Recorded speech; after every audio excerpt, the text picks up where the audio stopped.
Everything was ready for the most important signing of a pharmaceutical tycoon's career, but a 7-year-old girl whispered, "This formula is a fraud." With a simple calculation on her phone, she exposed a multi-million error in front of everyone. What the millionaire did next surprised everyone present. The autumn rain pelted against the tall windows of La Maison, one of Boston's most exclusive restaurants, creating a rhythmic backdrop to the hushed conversations inside. In a private dining room, Robert Thornton surveyed the scene with calculated satisfaction. At 62, the silver-haired pharmaceutical tycoon had orchestrated countless deals throughout his career, but none as significant as the one about to be signed tonight. The mahogany table was surrounded by executives in tailored suits, their expressions a careful blend of excitement and professional restraint. Legal documents were arranged in neat stacks, waiting for signatures that would seal the largest pharmaceutical merger in Massachusetts history. Thornchem Pharmaceuticals was about to be absorbed into the global giant Nexa Health, a move that would multiply its valuation exponentially. "Gentlemen and ladies," Robert raised his crystal glass, "tonight marks not just a business transaction but a legacy secured." James Davidson, his chief financial officer, nodded with the confidence of someone who had vetted every decimal point in the 100-page agreement. The Nexa Health executives smiled, especially their CEO Marcus Powell, whose reputation for aggressive acquisition strategies was well known throughout the industry. What none of them noticed was the small figure who had slipped into the room, behind a server, a thin girl with dark curly hair and serious eyes that seemed too old for her 7-year-old face. Lily Walker wasn't supposed to be there. She should have been in the staff break room where her mother Sarah had set her up with homework while finishing her shift as part of the catering staff. But Lily had grown bored with her assignments. They were always too easy, and had wandered out following the scent of chocolate souffle and the sound of important voices. She now stood by the dessert cart, her eyes drawn to the spreadsheets visible on an open laptop. As Marcus Powell began outlining the 5-year growth projections that justified the acquisition price, Lily tilted her head, her brow furrowing. She moved closer to the table, seemingly invisible to the adults engrossed in their negotiations. The compounded annual growth rate of 7.4% applied to the adjusted EBITDA gives us the valuation framework you see on page 42, Powell explained smoothly. Our offer represents a premium of 28% over current market value, which I think we can all agree is more than generous. Lily's small hand reached out toward the laptop, her finger tracing invisible calculations in the air. Something wasn't right. The numbers didn't flow the way they should. "Excuse me," her voice came out small but clear, causing conversation to halt abruptly, "but I think there's a mistake." All heads turned toward the child, expressions ranging from confusion to annoyance. Robert Thornton recognized her as the daughter of one of the catering staff members, but couldn't recall her name. "Young lady, this is a private meeting," James Davidson said firmly. "Please wait outside." But Lily, with the singular focus that had always both fascinated and worried her mother, continued, "The growth formula is wrong. You're using a simple multiplication each year instead of a true compound formula." The room fell silent.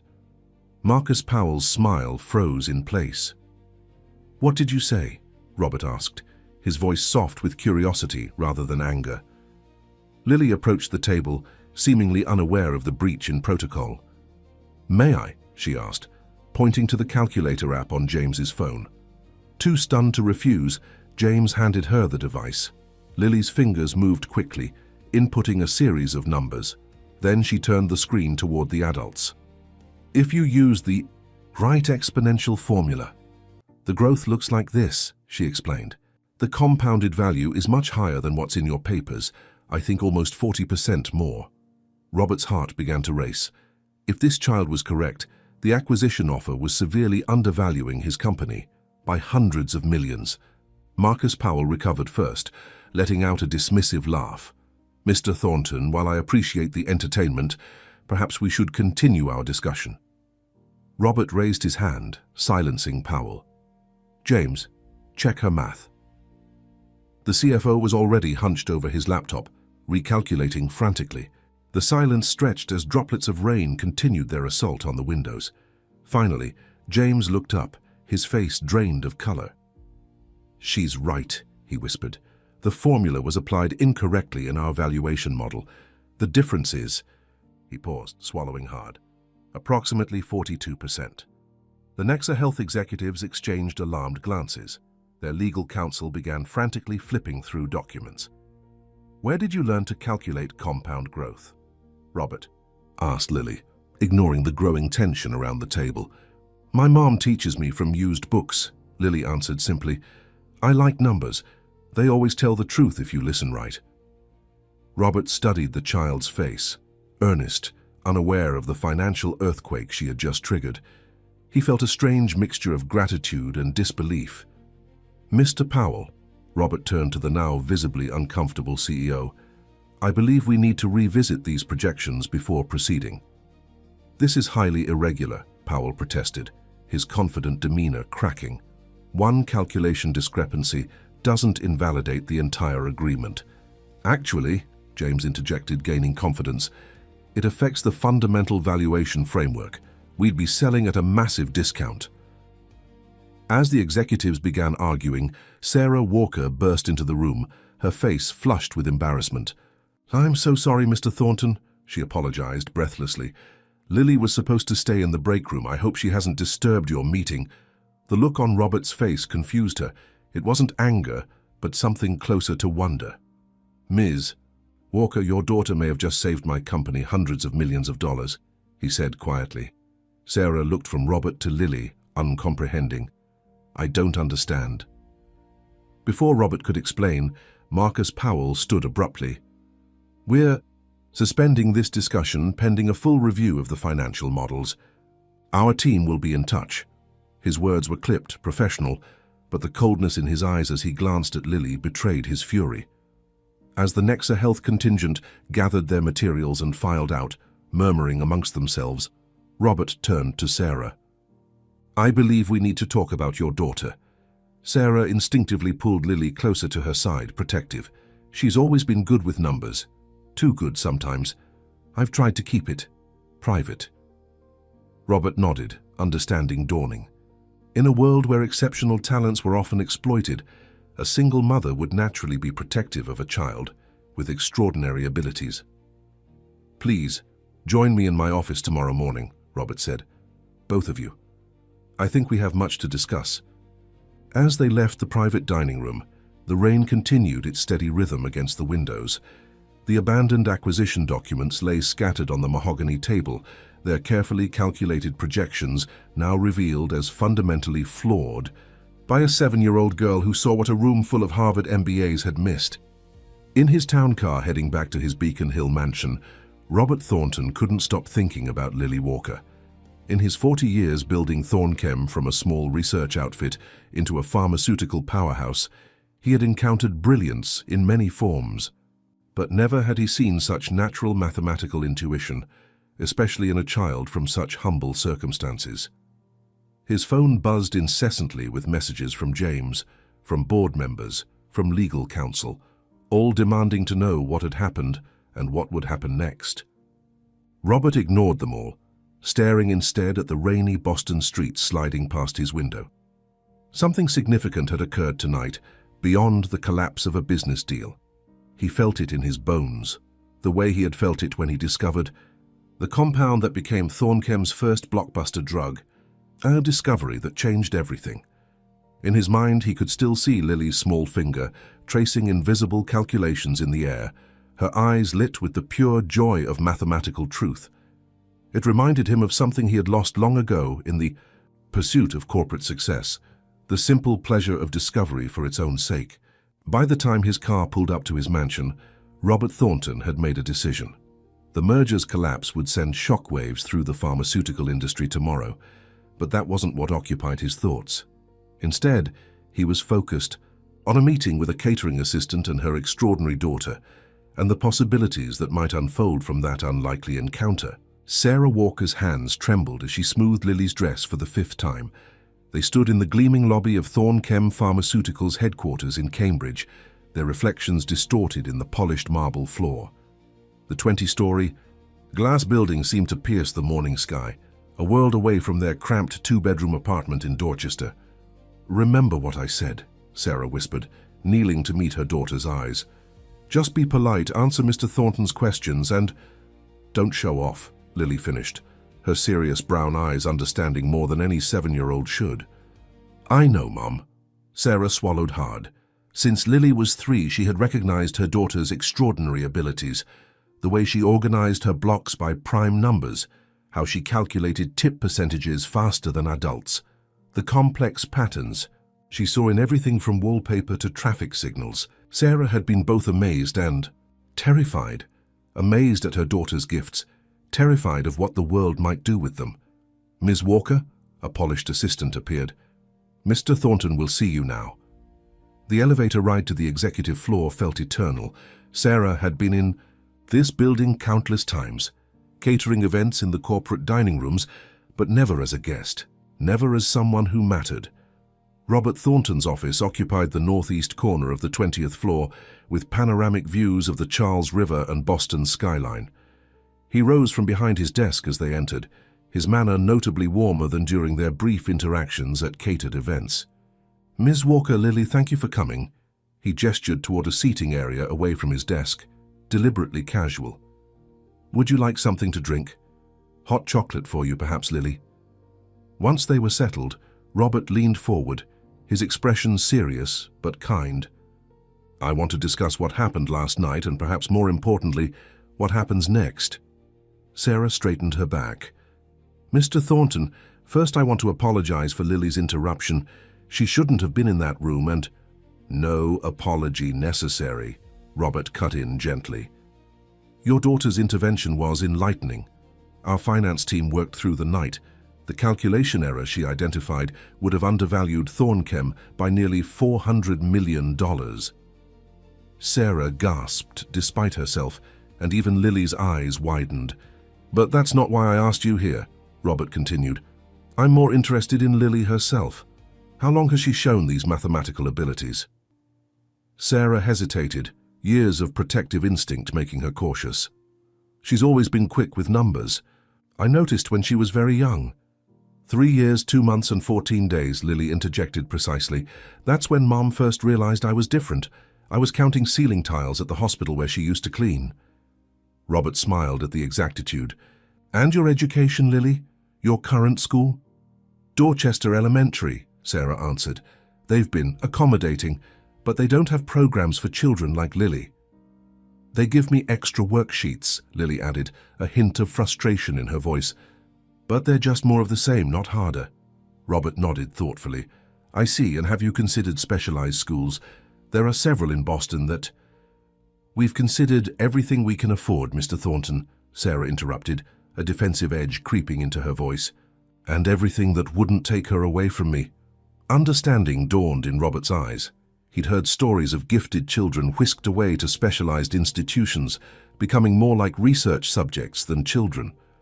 For a single mother, working multiple jobs to make ends meet, such fear would be amplified. "I'm not suggesting separating you," he clarified gently. "Quite the opposite, actually. I've been thinking about ways Thornchem might help nurture Lily's talents while keeping your family intact." Before he could elaborate, his office door opened without a knock. James Davidson strode in, followed by Eleanor Richards, Thornchem's chief legal counsel. Their conversation halted abruptly when they noticed Sarah and Lily. "Robert, we need to discuss the Nexa Health situation," James said tersely. "Their legal team is threatening action over the collapsed deal. They're calling it," his eyes flicked to Lily, "deliberate sabotage." Robert's expression hardened. "This is a scheduled meeting, James. We'll discuss Nexa Health later." Eleanor stepped forward, her sharp eyes assessing Sarah and Lily. "Is this the situation from last night?" she asked delicately. "This is Ms. Walker and her daughter Lily," Robert corrected firmly. "And yes, Lily is the mathematical prodigy who identified the calculation error." Eleanor's professional smile didn't reach her eyes. How fortuitous that she happened to be in a private meeting room examining confidential financial documents. Sarah stiffened, her hands clenching in her lap. "What exactly are you implying?" Nothing at all, Eleanor replied smoothly. Just noting the extraordinary coincidence. Robert stood abruptly. That's enough, Eleanor. There was no subterfuge here, just a child with remarkable abilities. James cleared his throat uncomfortably. Robert, you know I'm as impressed as anyone by what happened, but we need to be practical. The board is in crisis mode over the collapsed merger. This is hardly the time to be. He gestured vaguely toward Lily.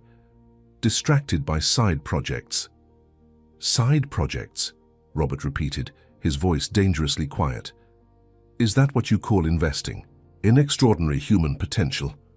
I call it a liability we can't afford right now, James retorted. You want to risk the company's reputation on some kind of social experiment for a little girl from Dorchester? The room went silent. Sarah stood, taking Lily's hand. We should go, she said tightly. Thank you for your time, Mr. Thornton. Wait, Robert said, his voice cutting through the tension. James, Eleanor, leave us, now! After a tense moment, they complied, though Eleanor cast one last speculative glance at Lily before closing the door. When they were alone again, Robert sighed deeply. I apologize for my colleagues. The collapsed merger has everyone on edge. We understand, Sarah said, though her posture remained defensive. Corporate priorities come first. That's just it, Robert said, moving to look out at the Boston skyline. I'm beginning to question those priorities. He turned back to them, his expression resolute. Ms. Walker, Sarah, I'd like to make you a proposal. Over the next hour, Robert outlined his vision, a foundation for gifted children from underprivileged backgrounds, with Lily as its first beneficiary. Not a charity case, but the beginning of something transformative. Sarah would be offered a position coordinating community outreach, a role that would utilize her intimate knowledge of the challenges facing families like hers. Why? Sarah asked when he finished, still suspicious. Why would you do this? Robert was silent for a long moment. I've been building this company for 40 years, he finally said. I've created medications that help millions. But lately, I've been asking myself what it's all for. Last night, watching Lily solve in seconds what teams of Ivy League analysts missed. It reminded me that true potential isn't dictated by zip codes or bank accounts. Sarah studied him, looking for signs of insincerity or hidden motives. Finding none, she allowed herself to consider his proposal. It seemed too good to be true. Education. For Lily. A stable career for herself, no strings attached. I need time to think, she said finally. Of course, Robert agreed. Take the weekend. We can meet again Monday. As they prepared to leave, Robert's phone buzzed. He glanced at it and frowned. It seems our story has leaked to the press. Child genius derails pharmaceutical mega-merger. They work fast. Sarah froze, her protective instincts flaring. They named Lily. Not yet, Robert assured her. But it's only a matter of time in this town. On the elevator ride down, Sarah's mind raced with possibilities and dangers. The media attention, the skepticism they would face, the accusations of opportunism that would surely follow. Yet beneath her anxiety ran a current of hope, hope that for the first time, Lily might have the resources to truly flourish. Outside the Thornchem building, a light rain was falling. As they waited for their bus, Lily looked up at the towering glass structure. Mom, she said thoughtfully, do you think Mr. Thornton really wants to help us? Or does he just want to use my brain? The question struck Sarah to her core. So perceptive, so adult, so heartbreakingly cynical for a 7-year-old. She knelt on the wet sidewalk, not caring about the damp soaking through her pants. I don't know for sure, Lilybean, she answered honestly, but I think sometimes people surprise you. Sometimes they're better than the world tells you to expect. Lily considered this, her expression serious. I think I want to trust him, she decided. The numbers in his eyes added up. Sarah smiled at her daughter's peculiar way of assessing people. The numbers in his eyes. The way they changed. When he talked about helping kids like me, Lily explained, they went from subtraction to multiplication. As their bus arrived, Sarah took one last look at the Thornchem building, soaring into the misty Boston sky. Whatever happened next, she knew their lives had irrevocably changed, all because her extraordinary daughter had noticed a mathematical error that a room full of executives had missed. The question now was whether that change would lead to fulfillment or heartbreak. In Sarah's experience, extraordinary gifts often led to both. The Boston Globe headline glared from newsstands throughout the city. Math prodigy topples pharmaceutical merger. Smaller outlets were less restrained. Dorchester girl genius saves billionaire's fortune. By Monday morning, 3 days after the fateful dinner, Lily Walker had become a reluctant local celebrity. Sarah kept Lily home from school, fielding incessant calls from reporters who had somehow obtained their phone number. Outside their apartment building, a small cluster of journalists had gathered, hoping for a glimpse of the calculator kid, as one tabloid had dubbed her. "This is exactly what I was afraid of," Sarah muttered, peeking through the blinds at the growing media presence. Her phone buzzed with a text from Robert Thornton. "Car being sent, ETA 10 minutes, back entrance." Meanwhile, across the river in Cambridge, Robert faced a different kind of pressure. The Thornchem board had convened an emergency meeting to address the collapsed Nexa Health merger and the media frenzy surrounding it. The atmosphere in the boardroom was tense, with board members divided between those intrigued by the unexpected turn of events and those furious about the lost opportunity. The market opened down 12%, James Davidson reported grimly. Nexa Health is positioning this as a last-minute negotiation tactic gone wrong. They're suggesting we deliberately sabotage the deal to drive up the price. That's absurd, Robert countered. The error was genuine, as our own finance team has confirmed. Be that as it may, interjected Philip Monroe, the longest-serving board member. This child genius narrative is a distraction we don't need. Some outlets are suggesting we stage the whole thing as a publicity stunt. Eleanor Richards nodded in agreement. The optics are problematic. A catering worker's child just happens to save the company hundreds of millions. It strains credibility. Robert felt his patience wearing thin. The circumstances are unusual, yes, but the mathematics are sound. Would you prefer we had proceeded with an undervalued deal? What we would prefer, Philip said coolly, is that you focus on salvaging our stock price and corporate reputation, rather than indulging in some misguided philanthropy project for this girl and her mother. Robert stiffened. News of his proposed foundation had clearly leaked. My personal philanthropic interests are separate from corporate governance. Not when you're using company resources and your position as CEO to advance them, Eleanor countered. Not when they're directly tied to a failed merger that's cost shareholders billions in value. The debate continued for another hour, growing increasingly heated. When Robert finally emerged from the boardroom, he was exhausted but resolute. The board had stopped short of formal action against his plans, but their disapproval was palpable. His executive assistant approached cautiously. "Ms. Walker and her daughter have arrived. They're waiting in your office." Robert took a moment to compose himself before entering. Sarah and Lily sat side by side on his office couch, their posture mirror images of contained anxiety. Despite the circumstances, he couldn't help but smile at the sight of Lily, who was reading what appeared to be a college-level calculus textbook. "Good morning," he greeted them.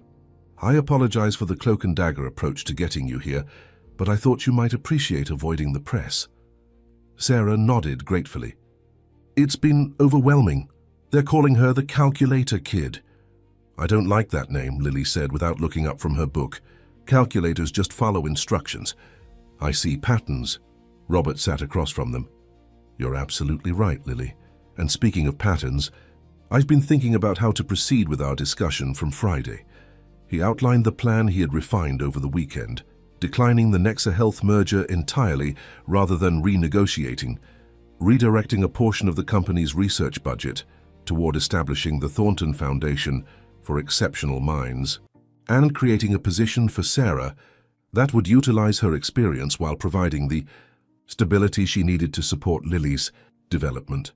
The foundation would identify and nurture gifted children from underserved communities, Robert explained. "Not just in mathematics, but across disciplines. Lily would be our inspiration, but not our only focus." Sarah listened carefully, her expression cautiously hopeful. "And my role?" "Initially, community outreach coordinator. Do you understand better than anyone the challenges these families face? With time and experience, you could advance to program director. What about school for Lily? Sarah asked. The media attention has made returning to Dorchester Elementary complicated. Robert nodded, understanding. I've arranged an assessment at Cambridge Preparatory Academy. It's one of the best schools in the state for gifted education.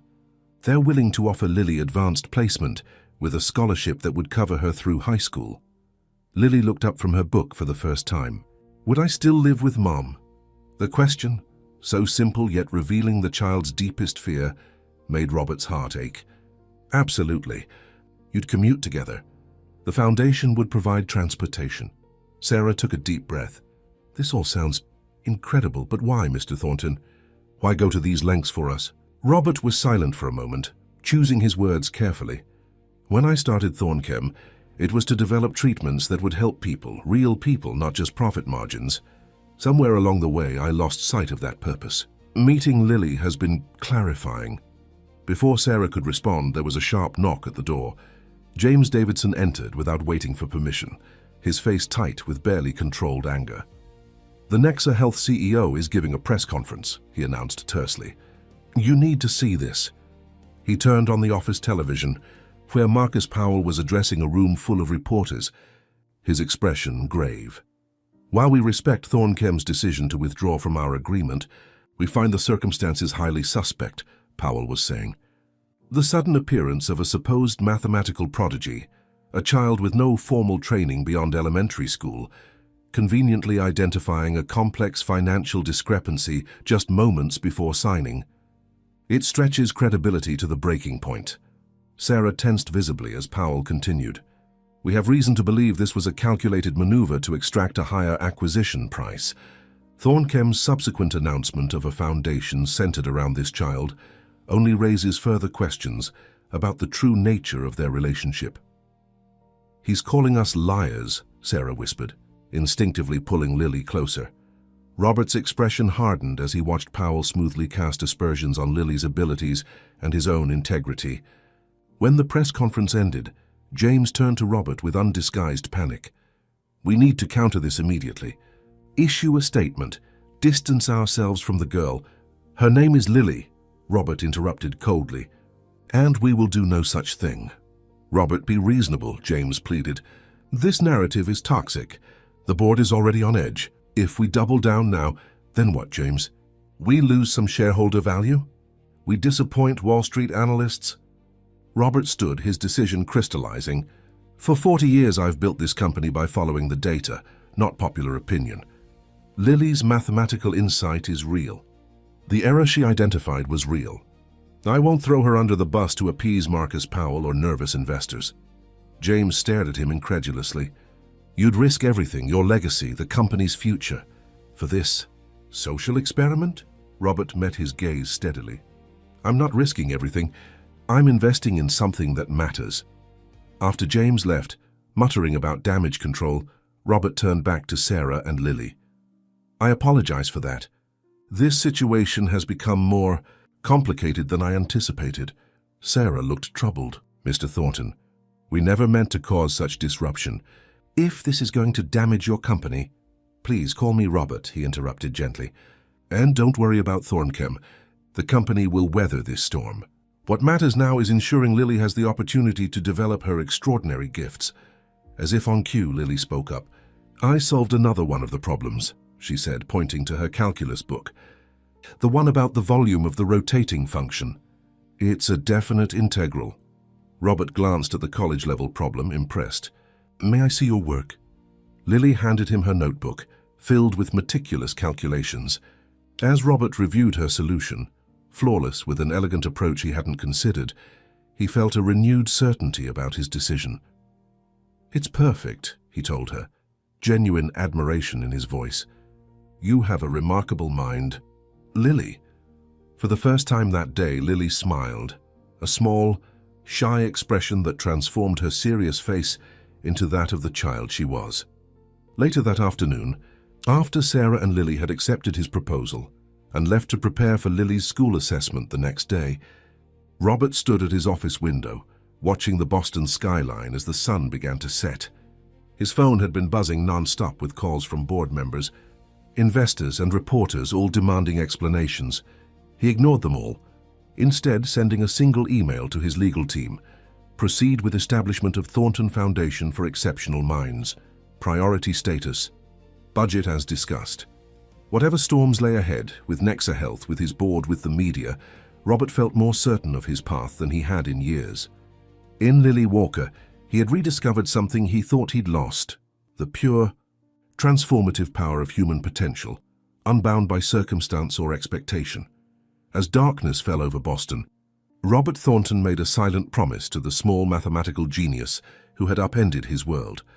Her gift would not be wasted, her future not limited by the accidents of birth or economics. Whatever it took, whatever it cost him personally, he would ensure that Lily Walker had the chance to become everything she could be. Cambridge Preparatory Academy stood like a fortress of learning among the autumn trees, its red brick buildings and ivy-covered walls projecting an aura of academic prestige that had intimidated generations of students. For 8-year-old Lily Walker, now 3 months into her new educational journey, the imposing campus had become both a sanctuary and a battlefield. The limit as x approaches infinity is -9/2, Lily wrote on the whiteboard, her handwriting precise despite having to stretch to reach the upper portion. Behind her, 20 high school students watched with varying expressions of amazement, resentment, and confusion. Dr. Allison Parker, who taught the advanced placement calculus class, nodded approvingly. Excellent work, Lily. Can you explain your approach to the asymptotic behavior analysis? As Lily launched into a detailed explanation of her reasoning, a snicker came from the back row. Ethan Montgomery, son of a prominent Boston banking family, and previously the mathematical star of the sophomore class, whispered something to his friend that made them both laugh. Dr. Parker's eyes narrowed. Do you have something to contribute, Ethan? Just wondering if our new professor is available for private tutoring, Ethan replied with exaggerated politeness. Or does she have a bedtime? The class erupted in stifled laughter. Lily's cheeks burned, but she kept her expression neutral, a skill she'd been perfecting since her first day at Cambridge Prep. She had learned quickly that her extraordinary abilities made her as many enemies as friends. That's enough, Dr. Parker said sharply. Lily's approach to this problem demonstrates an intuitive understanding of calculus that many college students would envy. I suggest you take notes rather than make comments. When the bell rang, Lily gathered her books quickly, hoping to avoid the usual hallway interactions. But Ethan blocked her path as she tried to leave. Seriously though, Walker, do you actually think you belong here? He asked, his voice low enough that Dr. Parker couldn't hear from her desk. Or are you just Thornton's charity project? Lily looked up at him, this boy who towered over her physically, but whose mathematical skills she had surpassed years ago. The numerical evidence suggests I do belong, she answered evenly. My test scores are 98.7% accurate, and my problem-solving efficiency is 34% higher than the class average. Ethan's face darkened. You think you're so special because you can crunch numbers, but this isn't just about math. This is about knowing your place. Before the confrontation could escalate, another voice cut in. Back off, Montgomery. Michael Chen, a quiet junior known for his physics brilliance, stepped between them. Just because she makes you look average doesn't mean you get to be a jerk. Ethan glared at them both before stalking away, muttering something about freaks sticking together. Thanks, Lily said quietly, but I can handle Ethan. Michael shrugged. Sure you can, but you shouldn't have to. He studied her with genuine curiosity. How do you do it anyway? See mathematics the way you do? Lily considered the question seriously. No one had asked her that before, how she experienced numbers, not just what she could do with them. Numbers have relationships, she tried to explain.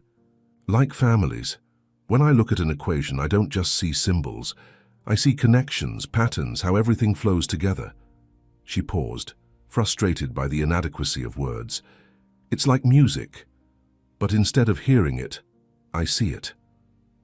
Michael nodded slowly. That's actually really cool. Hey, a bunch of us have a study group after school. You should join. Lily hesitated.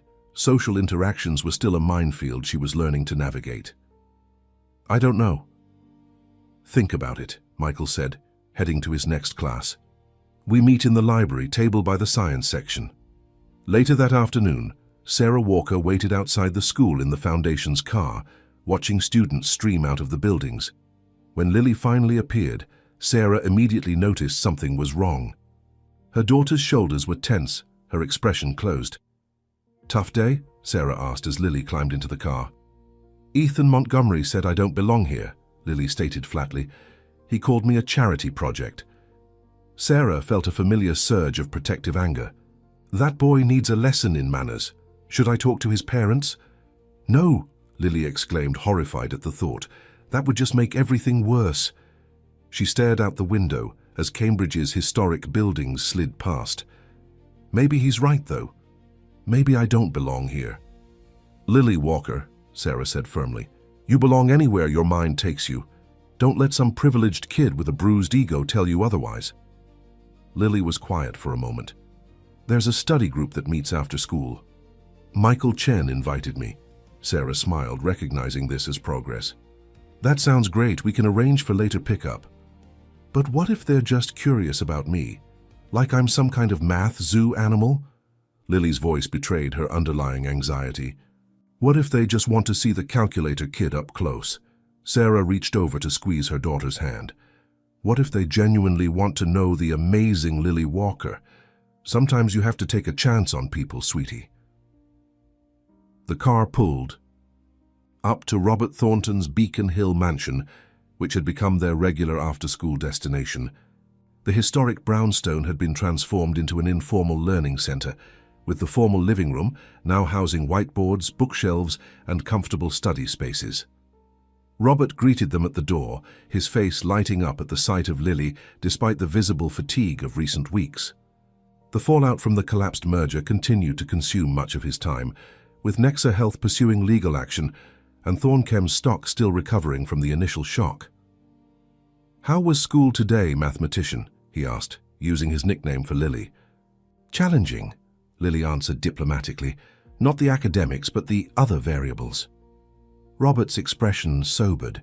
He had hoped that Cambridge Prep's progressive reputation would translate to acceptance for Lily, but he understood the social complexities of integrating a child prodigy into high school classes. "Variables can be managed," he said thoughtfully, "sometimes by changing the equation altogether." While Lily settled in the study room to work on her assignments, Robert led Sarah to his home office to discuss Foundation business. In her role as Community Outreach Coordinator, Sarah had already identified several promising candidates for the Foundation's pilot program, gifted children from disadvantaged backgrounds whose talents might otherwise go unrecognized. "The school in Roxbury has 2 potential students," Sarah reported, "and there's a 9-year-old in East Boston who's teaching himself programming. His mother works 3 jobs and can barely afford internet access, but he's already developing simple apps." Robert nodded approvingly. "Excellent work. How many does that bring our pilot group to?" 7 including Lily," Sarah replied. "But we're facing some resistance from parents. They're suspicious of handouts or worried about their children being used as experiments." "Not surprising," Robert acknowledged. "Trust takes time to build, especially across socio-economic divides." Their discussion was interrupted by the doorbell. Robert's housekeeper admitted Dr. Allison Parker, who had agreed to provide additional mentorship to Lily outside of school hours. "Dr. Parker," Robert greeted her warmly. "Thank you for coming. Lily's in the study room." The mathematician smiled. "Happy to be here. Actually, I wanted to speak with both of you first." Her expression grew serious. "There was an incident with Ethan Montgomery today. Nothing physical, but the kind of subtle bullying that's hard for teachers to address effectively." Sarah sighed. "Lily mentioned it. She said he called her a charity project." Dr. Parker nodded grimly. "The Montgomery family has significant influence at Cambridge Prep. Multiple buildings bear their name. Ethan has always been the star mathematics student until Lily arrived." "So this is about jealousy?" Robert asked. "Partly," Dr. Parker confirmed, "but it's also about social hierarchies being disrupted. Cambridge Prep has always claimed to value academic excellence above all, But the reality is more complicated. Old money, connections, legacy admissions, these still carry tremendous weight. Sarah's expression hardened. So my daughter is supposed to make herself smaller to protect a privileged boy's ego? Absolutely not, Dr. Parker said firmly. I'm telling you this so we can strategize. Lily has extraordinary gifts, but she's still a child navigating a complex social environment. She needs allies, not just academic challenges. Robert was thoughtful. What do you suggest? The study group that Michael Chen invited her to would be a good start, Dr. Parker replied. And I'd like to propose something more structured. Weekly sessions here with a small group of students who genuinely want to learn with Lily, not just from her. After Dr. Parker left to work with Lily, Sarah turned to Robert with concern etched on her face. I knew there would be challenges, but I hate seeing her struggle with this. Numbers have always made sense to Lily. People are the difficult variables. Robert nodded, understanding. People are complex equations with constantly changing values. But Lily is adaptable. She'll find her place. I hope so, Sarah said softly. Sometimes I wonder if we've done the right thing, putting her in such an advanced environment so young. You know, Robert mused, when I was building Thornchem, there were countless times I felt out of place, the scholarship kid from South Boston among Ivy League heirs. It was uncomfortable, sometimes painful, but it forced me to grow in ways I wouldn't have otherwise. Later that evening, as Robert worked in his study, he heard laughter from the kitchen, a sound that had become increasingly rare in his home since his wife's departure years earlier. Curious, he followed the sound to find Lily explaining a mathematical concept to his housekeeper, Mrs. Gonzalez, using pasta pieces to demonstrate probability distributions. So if I randomly pick one piece of pasta, Lily was saying, the chance of getting a bow tie is 7 out of 20 or 35%. Mrs. Gonzalez nodded, genuinely engaged. And if you pick 2 pieces? Then it gets more interesting. Lily's eyes lit up as she launched into an explanation of compound probability, arranging the pasta in precise patterns. Robert watched from the doorway, struck by how animated Lily became when sharing knowledge rather than simply displaying it. In that moment, he glimpsed something beyond her computational abilities, a natural teacher's gift for making complex ideas accessible and engaging. Perhaps, he thought, this was the key to helping Lily find her place at Cambridge Prep and beyond, not just as the prodigy who outperformed everyone, but as someone who could translate between the world of abstract mathematics and everyday understanding, building bridges rather than widening gaps. As Lily and Mrs. Gonzalez continued their impromptu pasta-based statistics lesson, Robert made a mental note to discuss this insight with Sarah. The calculator kid label had focused entirely on Lily's ability to process numbers, but her true gift might be her ability to make those numbers meaningful to others, a talent far rarer and potentially more transformative than raw computational power. Winter settled over Boston, transforming the Charles River into a ribbon of ice and dusting Cambridge Prep's venerable buildings with snow. Inside Robert Thornton's Beacon Hill mansion, warmth radiated not just from the crackling fireplace, but from the animated voices of the 12 students gathered in what had once been the formal dining room. So quantum superposition is like pasta sauce before you taste it, Lily explained, standing before a whiteboard covered in equations. At 8.5 years old, she had grown an inch since September and carried herself with growing confidence. It exists in multiple potential states simultaneously. Only when you observe it or taste it does it collapse into one definite state. The high school students gathered around the large table nodded with varying degrees of understanding. This Wednesday afternoon session had become a weekly tradition, part of what the students had dubbed Walker workshops, interdisciplinary explorations led by Lily that connected advanced mathematics to everyday concepts. That actually makes sense, said Jessica Lynn, a junior who excelled in biology but struggled with physics. Way more than Dr. Stevens's explanation about Schrödinger's cat. Michael Chen, who had become Lily's most consistent ally at school, grinned. Lily's pasta metaphors are definitely more appealing than imagining half-dead cats. Even Ethan Montgomery was present, sitting somewhat apart from the others. His attendance had surprised everyone when he first showed up 3 weeks ago, slipping in late and leaving early. Today he was taking notes, his expression thoughtful rather than scornful. As the session concluded and students began gathering their materials, Ethan remained behind, apparently struggling with something internal. Finally, as Lily erased the whiteboard, he approached her. "That thing about quantum states," he said awkwardly. "I've been trying to understand it for months.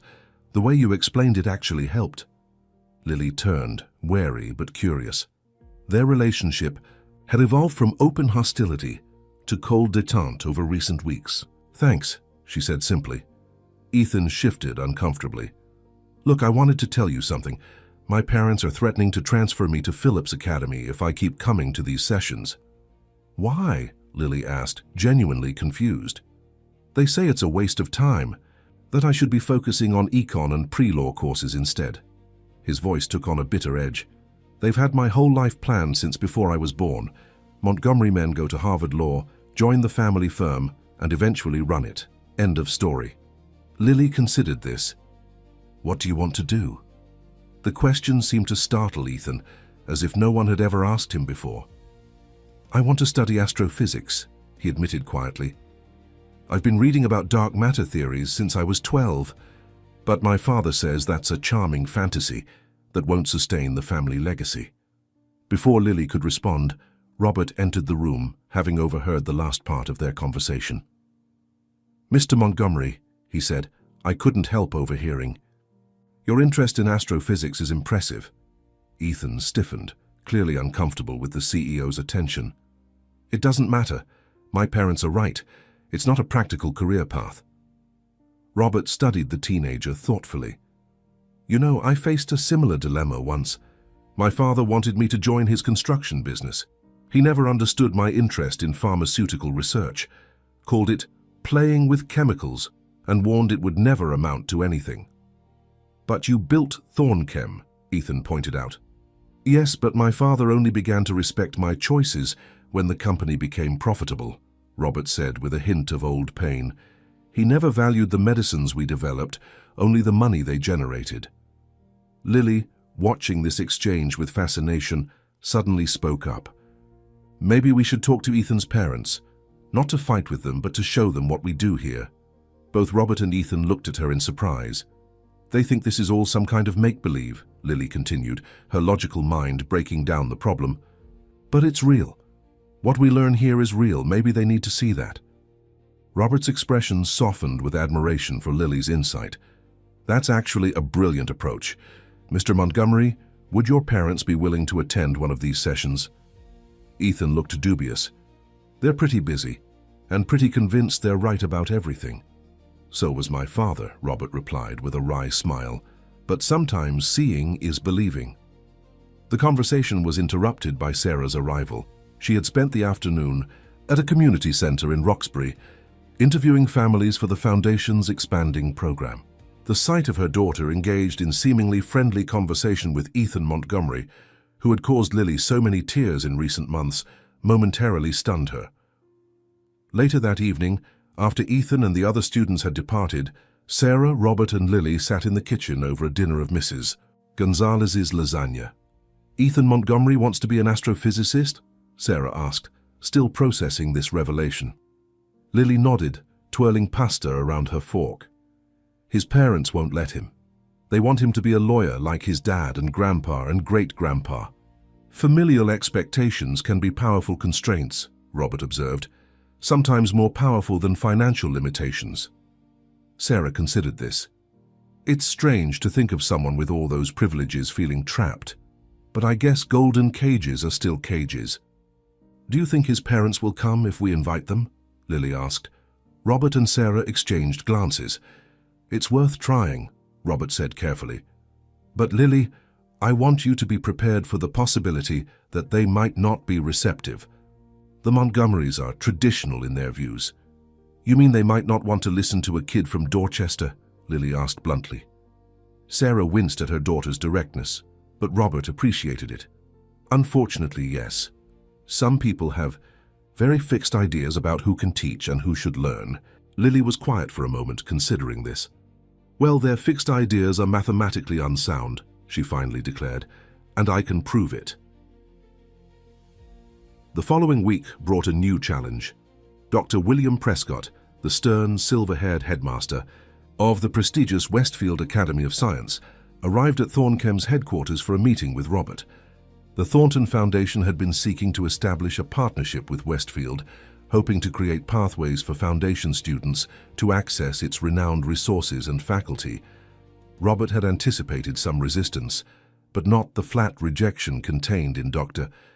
Prescott's formal letter, which cited concerns about diluting academic standards and prioritizing social engineering over scientific rigor. "Dr. Prescott," Robert began diplomatically once they were seated in his office, "I appreciate you taking the time to meet in person. I was surprised by your letter." The headmaster's posture remained rigid. "Mr. Thornton, while your philanthropic intentions are commendable, Westfield Academy has maintained its excellence for over a century by adhering to strict standards. Our concern is that your foundation's approach might compromise those standards." "Our approach?" Robert prompted, keeping his tone neutral. "Let's be frank," Prescott said, leaning forward. "This foundation was created around a child who happened to notice a mathematical error. While impressive for her age and background, this hardly constitutes the kind of systematic scientific aptitude Westfield fosters." Robert felt a flash of anger but controlled it. "Have you reviewed the assessment data for our program participants?" "I have," Prescott acknowledged. "And while the raw aptitude is sometimes present, true genius must be molded by established structures, not by what some might call popular revolution in education. Children from disadvantaged backgrounds often lack the foundational disciplines that enable scientific thinking to flourish."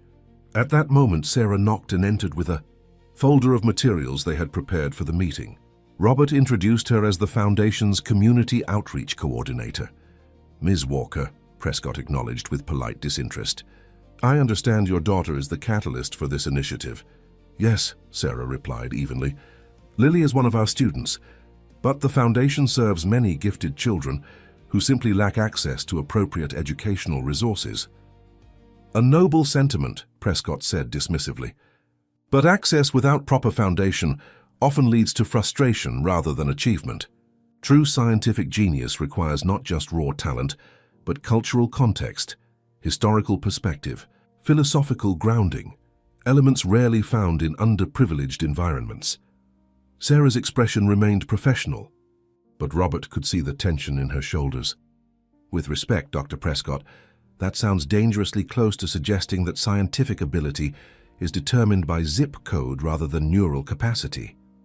"Not determined. Ms. Walker, cultivated." Prescott's tone was patronizing. "Just as fine wine requires specific growing conditions, true intellectual excellence requires the right environment, typically one cultivated over generations." Robert had heard enough. "Dr. Prescott, I invited you here hoping to build bridges between our organizations. Instead, you've made it clear that your definition of merit is inextricably tied to privilege. I'm simply being realistic about—" "You're being elitist," Robert interrupted, his patience exhausted. "And you're wrong. Some of the most revolutionary scientific insights throughout history have come from people who operated outside the established structures, people who questioned assumptions precisely because they weren't indoctrinated by them." The meeting concluded shortly thereafter, with Prescott reiterating his decision and Robert promising that their paths would cross again under different circumstances. After the headmaster departed, Sarah slumped into a chair in Robert's office. "So that's what sophisticated discrimination sounds like." "Unfortunately, yes," Robert agreed, his expression grim. "Prescott represents an entrenched perspective that equates privilege with potential. It's an old story, but one we're working to rewrite." The following evening, to everyone's surprise, Jonathan and Victoria Montgomery accepted the invitation to observe a Walker workshop session. They arrived at Robert's mansion precisely on time, their expensive clothes and reserved demeanor creating an immediate atmosphere of formality. "Mr. and Mrs. Montgomery," Robert greeted them warmly. "Thank you for coming. I believe you know Sarah Walker, our Community Outreach Coordinator. And of course you've heard about Lily." Victoria Montgomery's gaze fell on Lily, assessing her with the cool detachment of someone evaluating a curiosity rather than meeting a child. "Yes, Ethan has mentioned your sessions." The workshop proceeded with Lily leading a discussion on mathematical patterns in music, demonstrating how Bach's compositions could be expressed in equations. The regular students participated enthusiastically, while the Montgomerys observed from the periphery, occasionally exchanging glances. The moment of transformation came unexpectedly when Ethan raised his hand to contribute an insight connecting harmonic frequencies to astronomical phenomena, specifically the resonance patterns in Saturn's rings. "The mathematical relationship is nearly identical," he explained, briefly forgetting his parents' presence as he sketched a diagram on the whiteboard. "It's like the solar system is playing the same harmony as Bach, just at a cosmic scale." The passion and intelligence in his explanation was undeniable. For a fleeting moment, Victoria Montgomery's composed expression softened with something like pride, mingled with surprise, as if seeing her son clearly for the first time. After the session, as students gathered their belongings, Jonathan Montgomery approached Robert and Sarah. "This is not what I expected," he admitted reluctantly. "What did you expect, Mr. Montgomery?" Sarah asked. "Frankly, a glorified tutoring program, perhaps with some social justice messaging thrown in." He glanced toward Ethan, who was engaged in animated conversation with Michael and Lily about cosmic resonance patterns. "I didn't expect to see my son discussing astrophysics with such conviction." "Ethan has a remarkable mind for theoretical concepts," Robert observed. "His understanding of cosmic phenomena is intuitive in ways that can't be taught." Victoria joined them, her expression still guarded, but less dismissive. "The Montgomery men have been attorneys for 4 generations. Mr. Thornton, it's a tradition that has served our family well." "With respect, Mrs. Montgomery," Sarah interjected gently, "traditions should serve people, not the other way around." The conversation continued as they moved to Robert's study, away from the departing students. The Montgomerys were not immediately converted. Years of expectations and social positioning couldn't be undone in a single evening, but a door had been opened.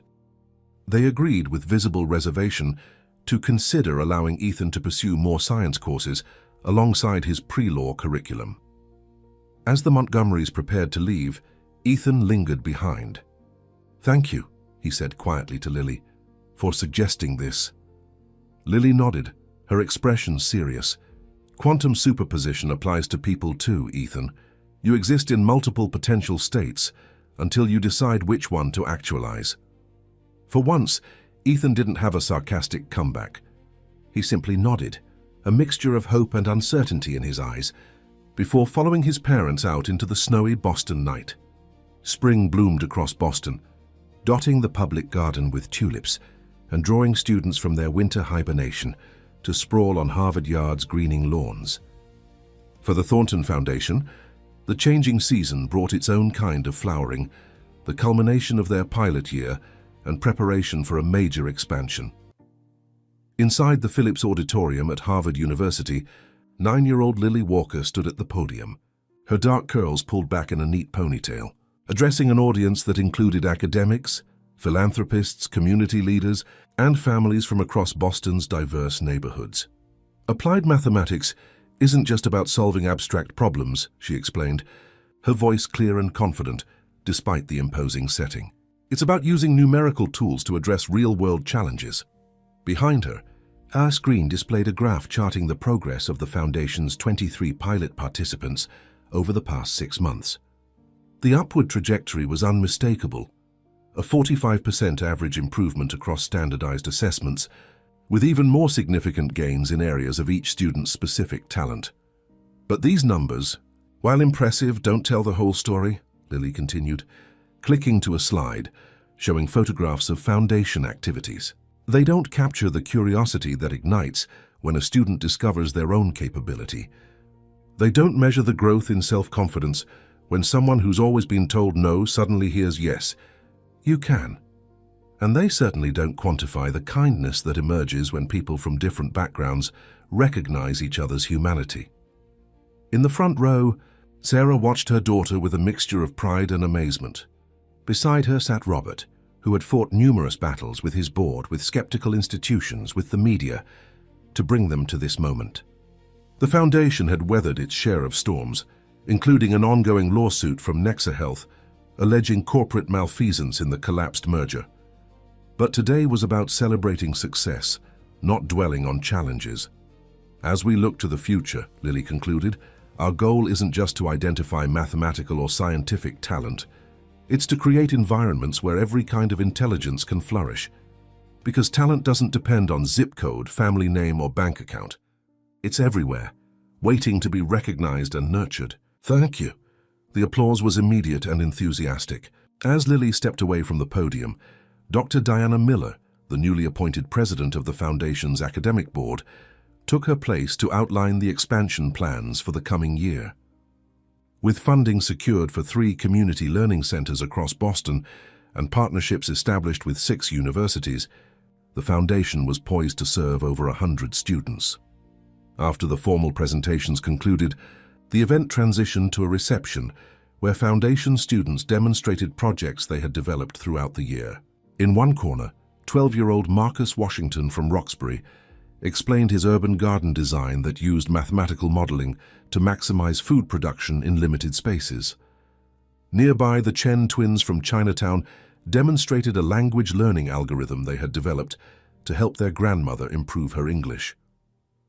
Robert moved through the crowd, greeting donors and addressing questions, when he noticed a familiar but unexpected face, Dr. William Prescott, the Westfield Academy headmaster who had so dismissively rejected their partnership proposal months earlier. Dr. Prescott, Robert acknowledged, keeping his tone neutral. I'm surprised to see you here. The older man looked distinctly uncomfortable. I received an invitation from Dr. Miller. She suggested I might find the presentations enlightening. And have you? Robert asked directly. Prescott hesitated. I'll admit the results are impressive. More so than I anticipated. Before Robert could respond, they were joined by Jonathan Montgomery, who had become an unlikely ally in recent months after witnessing his son's transformation. Ethan had gradually shifted from pre-law to a mixed curriculum that included advanced physics and astronomy, a compromise his parents had accepted with growing grace. Prescott, Montgomery nodded coolly to the headmaster. I trust you've been observing the Foundation's work with an open mind. Prescott straightened defensively. I've always maintained that exceptional talent deserves nurturing. My concerns were about methodology, not intent. Of course, Montgomery replied with polite skepticism. Though as an attorney, I've learned that intent is often revealed through action rather than rhetoric. As the men exchanged verbal jabs disguised as pleasantries, Sarah approached Lily, who had been surrounded by attendees asking questions about her presentation. Need a break? Sarah asked quietly, recognizing the signs of her daughter's social fatigue despite her poised exterior. Lily nodded gratefully. Just for a minute. They slipped out a side door onto a small terrace overlooking Cambridge. The spring air was crisp but pleasant, carrying the scent of flowering trees from the nearby common. You were amazing in there, Sarah said, smoothing a stray curl from her daughter's forehead. How do you feel? Lily considered the question with her characteristic thoughtfulness. Proud, not just of me, but of everyone. Marcus's garden design is actually more innovative than anything I've done. Sarah smiled at her daughter's genuine appreciation of others' talents, a quality that had deepened as she'd worked alongside the Foundation's growing cohort of students. You've come a long way from the girl who was afraid to show what she knows. Remember when I tore up my notebook after that first day at Cambridge Prep? Lily asked, recalling the moment she had wanted to hide her abilities to avoid standing out. I was so scared of being different. And now? Now I know that different isn't wrong. It's just different. Lily gazed at the Harvard building surrounding them. Mom, I think I want to be a teacher someday. Not just to show people mathematics, but to help them find their own ways of seeing the world. Sarah felt a surge of emotion at her daughter's words. Before she could respond, they were interrupted by Ethan Montgomery, who approached with uncharacteristic hesitancy. Sorry to bother you, he said, but there's someone who wants to meet Lily. Dr. Elena Vasquez from MIT's mathematics department. Lily's eyes widened. Dr. Vasquez was a renowned mathematician whose work on computational theory had pioneered new approaches to artificial intelligence. As they re-entered the auditorium, Sarah noticed Robert engaged in what appeared to be an intense conversation with Dr. Prescott and several Foundation board members. She guided Lily toward the group that had formed around Dr. Vasquez while keeping an eye on the discussion across the room.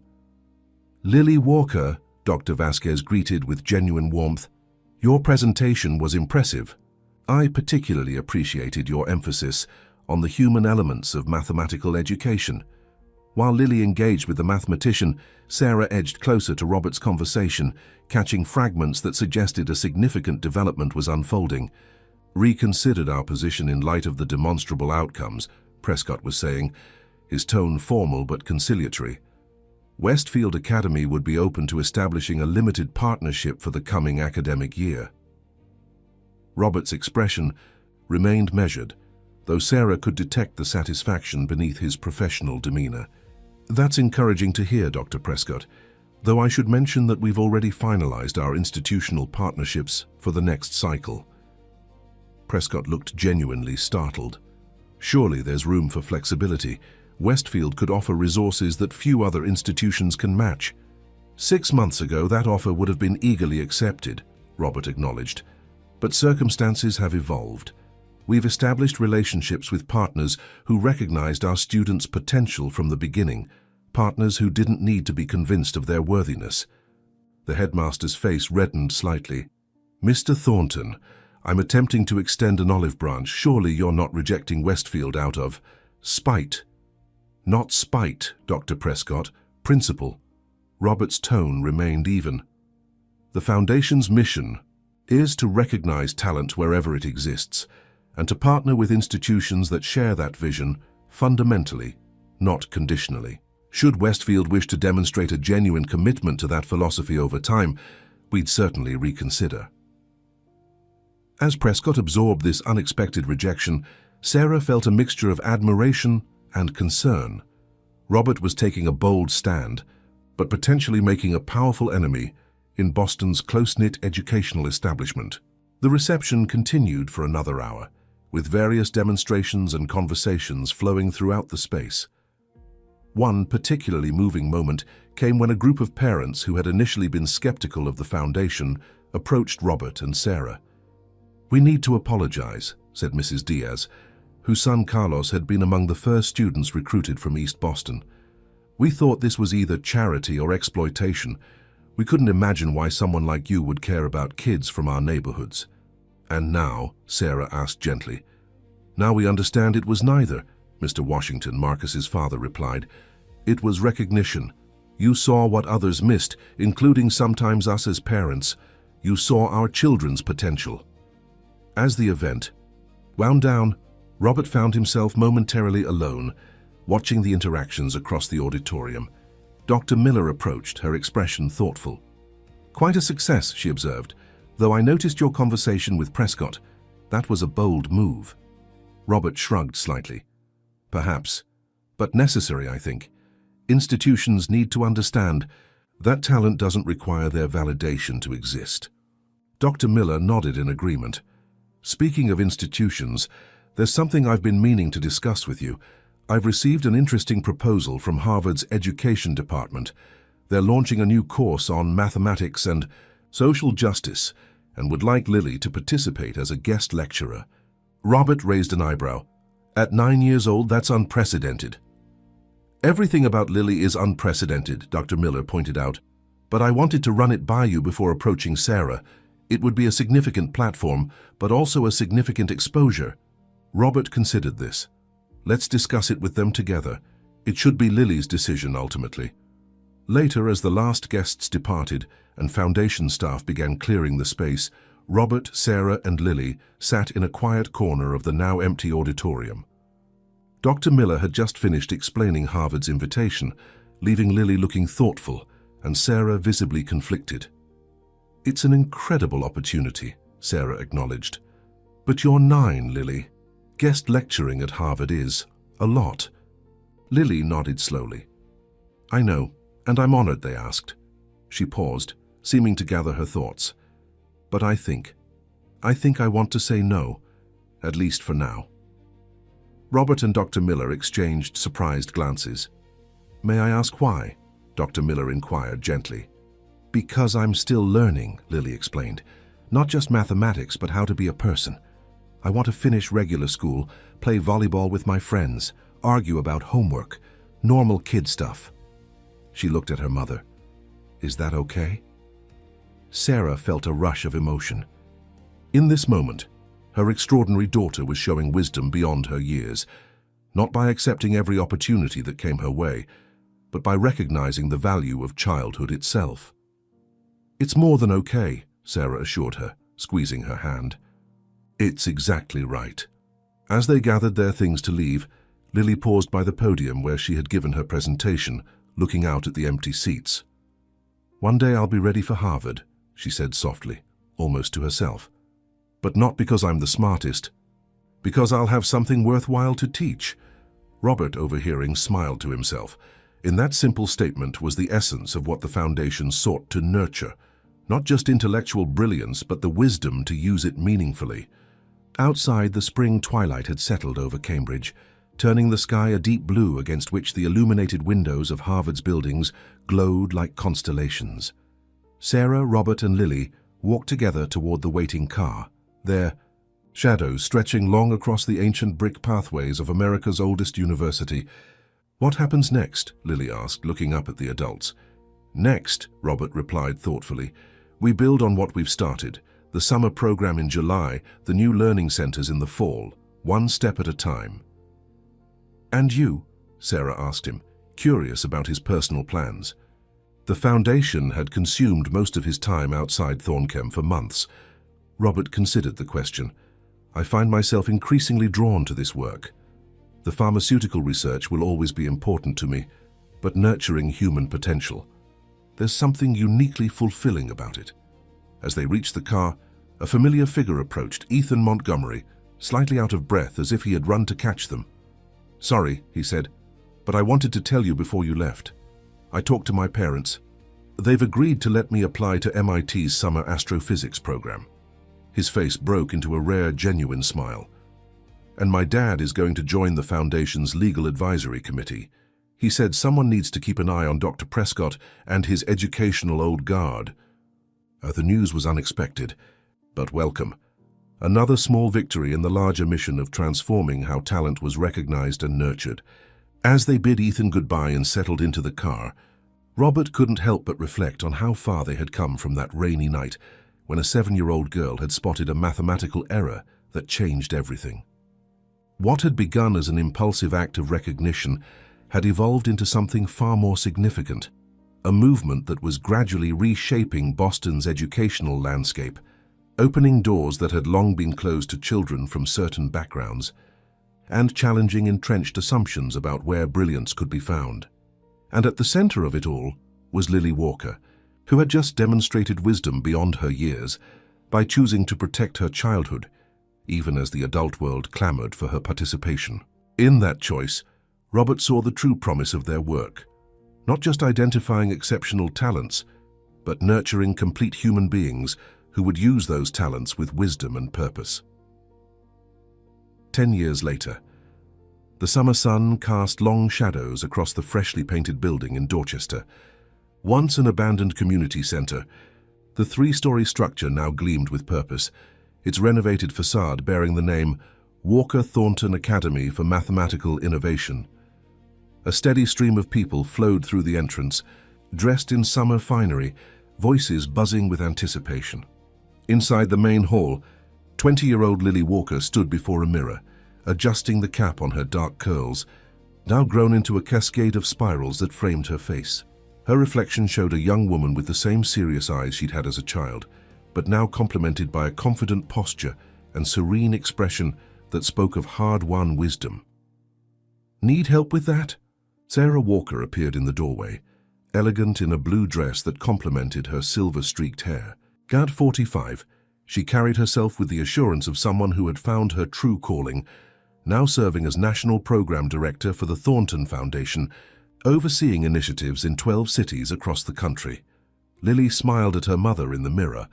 "Just nervous." Good nervous. You've given speeches to rooms full of PhDs, Sarah reminded her, stepping forward to straighten Lily's cap. This should be easy by comparison. That's different, Lily countered. This is personal. This building, this neighborhood, where we started. She turned to face her mother directly. Did you ever imagine we'd end up here when I crashed that business dinner 10 years ago? Sarah laughed softly. Not in my wildest dreams. I was just trying to keep you from getting us both fired. Their moment was interrupted by a knock at the door.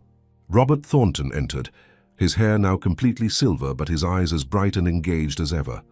At 72, he had gradually stepped back from day-to-day operations at Thornchem, focusing his energy on the foundation that had become his legacy. The auditorium is filled to capacity, he announced, and the satellite locations are streaming the ceremony live. Boston, New York, Chicago, San Francisco, all connected and waiting. Lily took a deep breath. I guess it's time. The three of them made their way through the building's corridors, passing classrooms equipped with state-of-the-art technology, collaborative spaces designed for group learning, and walls covered with student artwork that incorporated mathematical themes. This academy, the flagship of what had become a national network of learning centers, represented the physical manifestation of a vision that had begun with a simple recognition of talent in an unexpected place. As they approached the auditorium, they were joined by Ethan Montgomery, now 30 years old and sporting the casual confidence of someone who had found his true path. After completing his doctorate in astrophysics at MIT, he had divided his time between research at Harvard's Center for Astrophysics and teaching at the Foundation's academies. Ready for the big moment, Dr. Walker? He asked with a grin, using Lily's newly earned title. At 20, she had become the youngest person ever to complete dual degrees in mathematics and education from MIT. As ready as I'll ever be, Lily replied, returning his smile. Their relationship had evolved from adversaries to allies to genuine friends, a transformation that mirrored the broader changes the Foundation had catalyzed throughout Boston's educational landscape. The auditorium fell silent as they entered, all eyes turning to watch the four figures make their way to the stage. Seated in the front rows were the Foundation's first students, now college students or young professionals themselves, alongside current participants, community leaders, educators, and families from across the city. Dr. Diana Miller, now serving as Chancellor of the Foundation's growing network of academies, stepped to the podium to begin the ceremony. 10 years ago, she began, a 7-year-old girl noticed a mathematical error that saved a pharmaceutical company hundreds of millions of dollars. But the real value of that moment wasn't financial. It was in the recognition that extraordinary talent can emerge from any background, any neighborhood, any circumstance, if given the opportunity to flourish. As Dr. Miller continued her introduction, Sarah squeezed Lily's hand, remembering the frightened little girl who had once torn pages from her notebook, afraid to show her brilliance to a world that might not welcome it. That girl was gone, replaced by a young woman who had not only embraced her own gifts, but dedicated herself to helping others discover theirs. When it was Lily's turn to speak, she approached the podium with measured steps, surveying the packed auditorium with a calm gaze. When I was 7, she began, her voice clear and steady, I saw numbers differently than most people. I still do, but what I've learned over the past decade is that everyone sees something differently, whether it's numbers or music or words or the natural world. That unique perspective is where innovation begins. She gestured to the space around them. This academy isn't just about mathematics, though that remains my personal passion. It's about creating spaces where different ways of seeing and thinking are valued, where talent isn't defined by standardized metrics, but by the unique contributions each person can make. As Lily continued her address, outlining the Academy's approach and philosophy, Robert found himself reflecting on the journey that had brought them to this moment. The challenges had been numerous, from Nexa Health's lawsuit, eventually settled out of court, to resistance from educational institutions unwilling to change their established practices. But the successes had been even more significant. The Foundation's approach, identifying gifted students from underserved communities and providing them with tailored educational opportunities while keeping them connected to their families and communities had proven remarkably effective. Studies had documented not just academic achievements, but positive ripple effects throughout participating neighborhoods as students brought their knowledge and confidence back to their communities. "This academy belongs to Dorchester," Lily was saying, approaching the emotional heart of her speech. "It stands in the neighborhood where I grew up, where my mother worked multiple jobs to keep us afloat, where I first discovered my love for mathematics through second-hand textbooks. This isn't about bringing opportunity to Dorchester. It's about recognizing the brilliance that has always been here, waiting to be nurtured." In the audience, familiar faces reflected the foundation's impact. Michael Chen, now completing medical school, sat beside his sister Jessica, who had become a biomedical engineer. Marcus Washington, whose urban garden project had evolved into a citywide initiative, nodded in appreciation of Lily's words. Carlos Diaz, whose programming skills had earned him a position at a leading tech company, recorded the speech on his tablet. Dr. William Prescott was notably absent, having retired several years earlier, replaced by a more progressive leadership at Westfield Academy that had eventually established a partnership with the foundation. But Jonathan and Victoria Montgomery were present. Their initial skepticism, long since transformed into active support, with Jonathan now serving as head of the foundation's legal team. As the ceremony continued, with the official ribbon cutting and tours of the new facility, Robert found a quiet moment with Sarah away from the crowds. "Did you ever imagine this when you brought Lily to that dinner?" he asked, echoing the question Lily had posed earlier. Sarah shook her head, watching from across the room as her daughter engaged animatedly with a group of young students. "Never. I was just trying to keep my job and take care of my daughter. I never dreamed she would change so many lives, including yours." Robert smiled reflectively. "She changed everything, not just by spotting that calculation error, but by being exactly who she is. She made me question what really matters, what success actually means." The grand opening continued into the evening, transitioning from formal ceremony to community celebration. Food trucks lined the street outside. Local musicians performed, and the academy spaces filled with laughter and conversation as current and former students mingled with families and supporters. In the mathematics lab, Lily found herself surrounded by a group of children, the youngest participants in the foundation's programs. One little girl, no more than 6, tugged at her sleeve. "Dr. Walker, is it true you were my age when you fixed a big company's mistake?" she asked, eyes wide with wonder. Lily knelt to meet her at eye level. "I was a little older, 7, but yes, I noticed a pattern that others had missed." "What patterns do you notice, Sophia?" The girl's face lit up at being asked. "I see shapes in music. When my mom plays different songs, they make different colors and shapes in my head. That's called synesthesia," Lily explained gently. "It's a special way of experiencing the world. Have you ever tried drawing what you see when you hear music?" As Sophia eagerly described her perceptions, Lily caught sight of Ethan watching from the doorway with an appreciative smile. After the child rejoined her friends, he approached. "You're a natural teacher," he observed. "That's always been your real gift, even more than the mathematical abilities." Lily considered this. "I think they're connected. Understanding patterns helps me understand people, how different minds work, how to build bridges between different ways of thinking."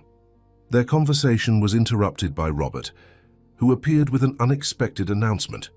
"The summer science camp has received final approval. 6 weeks at the Ocean Research Center on Cape Cod, with mornings of study and afternoons at the beach, just as we discussed." The news elicited cheers from the students who overheard. For many of them, it would be their first experience of the ocean despite living just miles from the Atlantic coast. As evening fell, the celebration continued under strings of lights, illuminating the academy's courtyard. Sarah found Lily sitting on a bench slightly removed from the festivities, watching the interactions with thoughtful eyes. "Taking a moment?"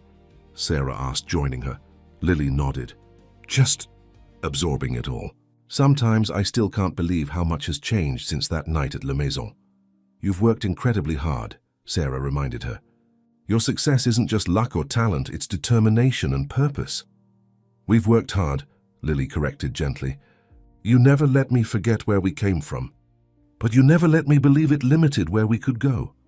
They sat in comfortable silence for a moment, watching as Robert engaged with a group of foundation students, his hands animated as he described some scientific concept.